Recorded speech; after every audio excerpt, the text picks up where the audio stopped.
ভোরের নরম আলো তখন ধীরে ধীরে ছড়িয়ে পড়ছে চারদিকে। পাখিদের মিষ্টি ডাক আর হালকা কুয়াশায় মোড়া গ্রামের বনপথ। এই পথ দিয়েই হেঁটে যাচ্ছে ছোট্ট এক মুসলিম ছেলে। সাদা পাঞ্জাবি, সাদা পায়জামা আর টুপি পরে সে যাচ্ছে মসজিদের দিকে।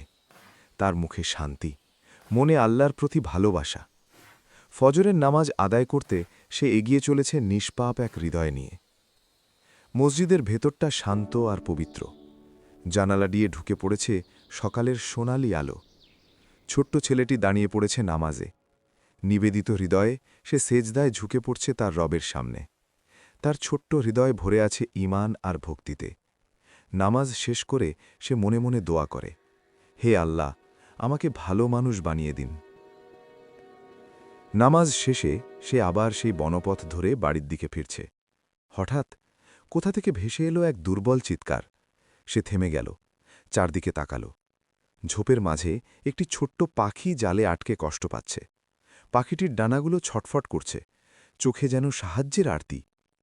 ছেলেটির চোখে ভেসে উঠল মায়া আর দয়া। সে ধীরে ধীরে এগিয়ে গেল পাখিটির কাছে, খুব সাবধানে, যেন কোনো ক্ষতি না হয়।